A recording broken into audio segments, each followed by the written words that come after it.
And the first time I used it, I actually studied 5 hours straight because I was genuinely enjoying it. It was just a good feeling. That's Danny. He first started using smart drugs when he was studying for his HSC. Danny is one of many students turning to smart drugs to cope with the pressure to succeed at school. A recent Headspace study found that close to 85% of students feel that they are overwhelmed when it comes to study. So I did have pressure on me from family, peers, as well as teachers, so I kind of didn't want to let them down, and I just needed to be more focused, and I didn't have the best focus at that time. Dr. Akshay Athavale, a clinical pharmacologist at the Royal Prince Alfred Hospital, says prescription drugs are often misused by students to enhance their cognitive ability. So smart drugs, I guess, traditionally are referred to as prescription drugs that are used for a reason other than what's intended. Prescription drugs commonly used as smart drugs would be things like, in terms of brand names, things like Ritalin or Concerta, or generically, I guess they would be called methylphenidate or amphetamine or modafinil. The way they work is essentially that they act as a stimulant.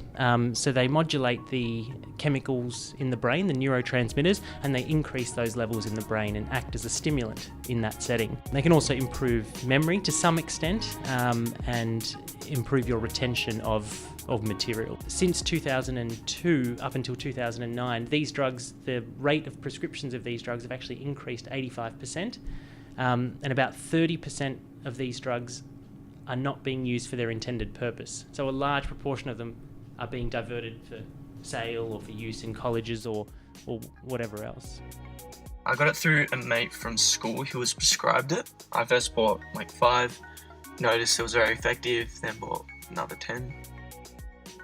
Study drugs might seem like an easy solution, but really, how effective are they? I think a lot of people look to these drugs as a holy grail, that this is going to help me and I'm going to do much better, but in reality, any benefit you might get is probably going to be marginal, and you're putting yourself at significant risk when you take these drugs, particularly for an indication that's not prescribed by a doctor. So I think increasing public awareness that these drugs aren't going to be the saving grace, and trying to find other ways to deal with stress or work demands or university study demands is probably the way to go.